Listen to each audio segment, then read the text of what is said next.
सादिक साहब, वाज़े नज़र आ रहा है आप लोगों के पास कोई प्लान नहीं है। आप ये भी कह रहे हैं कि जी अगर इन्होंने कर दी तहलील तो हम इलेक्शन करा देंगे, फिर एतमाद अदम एतमाद की भी बात कर रहे हैं। इमरान खान साहब ने ऐलान करने के बाद जो अमली काम था उसको डिले किया, आप लोगों के हाथ में इनिशिएटिव दिया, मगर आप भी इनिशिएटिव लेने को तैयार नहीं हैं। आप भी उन्हीं की तरफ देख रहे हैं कि अब वो क्या करते हैं। जी शुक्रिया शाहजेब साहब। मैं तो एक बात पे हैरान हूँ कि इमरान खान साहब की हुकूमत है पंजाब में और उनकी KPK में है, और अगर वो तहलील करते हैं असम्बलियाँ, दोनों सूबाई असम्बलियाँ, तो इस्लामाबाद में तो कोई फ़र्क नहीं पड़ेगा। और एक चीज़ याद रहे कि जब वो तहलील करेंगे तो तब भी किस लिए करेंगे कि वो हुकूमत में आना चाहते हैं। तो एक हुकूमत छोड़ के जो वो रिस्क ले रहे हैं उसमें क्या गारंटी उनको कि वो वापस ये जीत के आएंगे या वो इतनी सीटें ले सकेंगे जितनी उनको जहाज़ में रख के और गाड़ियों में लोगों को बिठा के ला के डिलीवर किया गया। वो हालात 2018 वाले तो नहीं है, और ना 2018 वाले हैं, और एक केयर टेकर होगी। और जिस तरह आपने ख़ुद कहा कि इस्टेब्लिशमेंट ने तो अब रोल नहीं अदा करना, तो वो जो बैसाखियों की जिनको आदत पड़ी हुई थी उनके लिए आसान होगा। तो इसलिए हमें बड़ी क्लैरिटी है 2-3 चीज़ों की। अगर वो तोड़ेंगे तो हम इलेक्शन में जाएंगे और भरपूर इंशाल्लाह हिस्सा लेंगे, और एक न्यूट्रल केयर टेकर बनेगी। परवेज़ इलाही साहब की और अपोजिशन के जो लीडर हैं उनकी तो आपस में इस पे कंसेंसस नहीं होगी। इलेक्शन कमीशन फैसला कर देगा कि कौन केयर टेकर आएगा, तो वो एक ऐसा केयर टेकर आ जाएगा जो किसी का साथ नहीं देगा। तो बैसाखियाँ ख़त्म हो जाएंगी, फिर इनको अपने बलबूते पे इलेक्शन लड़ना पड़ेगा।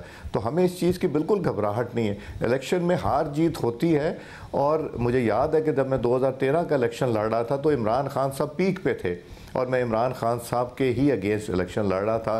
पीक पे थे, लोग कहते थे बड़ा मुश्किल इलेक्शन। तो मैं कहता हूँ यार, हर चीज़ इंसान के हाथ में होती, कुछ अल्लाह ताला के हाथ में होती है, और अल्लाह ताला बेहतर करे। तो इससे तो फिर ये वाज़े हो गया, तो तब भी लड़ा।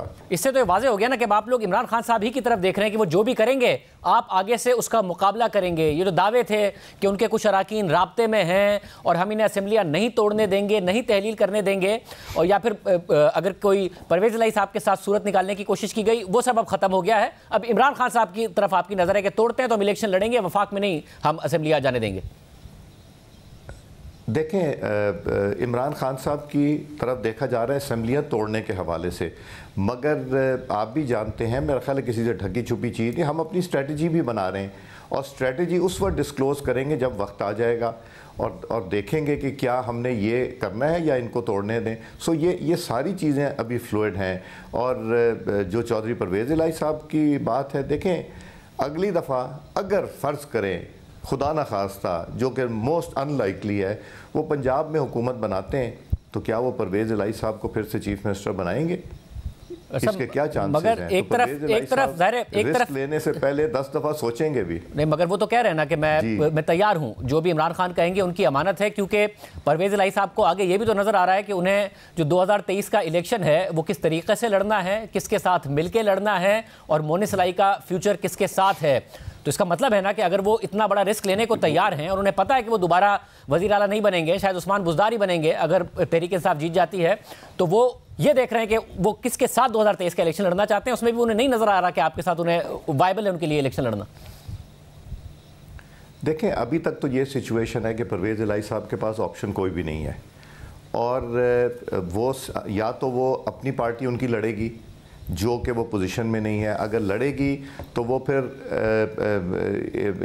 टिकट लेंगे या सिंबल लेंगे तहरीक इंसाफ का और क्यू लीग पे लड़ेंगे, या उनके ख़िलाफ़ कोई लोग नहीं खड़े होंगे, उनके जो जितने टिकट होल्डर्स होंगे या जो भी होंगे, सो उनका फ्यूचर उन्हीं के साथ है अभी तक।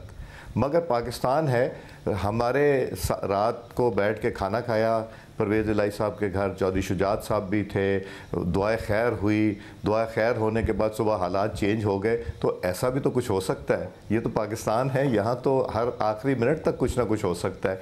24 घंटे नहीं गुजरे थे दुआए खैर में जब परवेज़ इलाही साहब को चीफ़ मिनिस्ट्री ऑफ़र की थी, और मेरा ख्याल है दोपहर 2 बजे तक हम उठे, रात को उनके घर से कोई 11-12 बजे उठे होंगे, और वो जरदारी साहब के घर रात को फल फ्रूट लेके 12:30 बजे गए, और दोपहर 2 बजे टोटल चीज़ें तब्दील हो गई थी। तो ये पाकिस्तान है, पता नहीं क्या कुछ हो जाए। ज़ाहिर है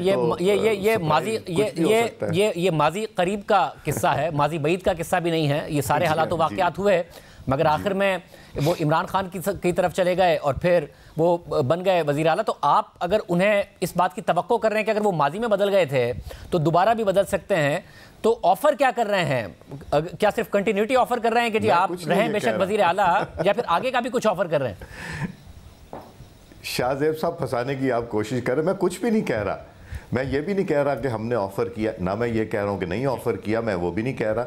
मैं तो ये कह रहा हूँ पाकिस्तान है, यहाँ कुछ भी हो सकता है, और आप भी जानते हैं ये तो चंद माह पुरानी बात है, तो ये कुछ भी हो सकता है और किसी वक्त भी हो सकता है। सब मैं अगर तो आपकी इस बात पे यकीन कर लूँ कि आपने कुछ भी नहीं ऑफ़र किया, तो इस बात पर यकीन कैसे कर लूँ परवेज़ इलाही साहब का ट्रैक रिकॉर्ड देखते हुए कि वो बगैर किसी ऑफ़र के ही आपकी कोई भी ख्वाहिश पूरी कर देंगे और इमरान खान साहब से फासला इख्तियार कर लेंगे?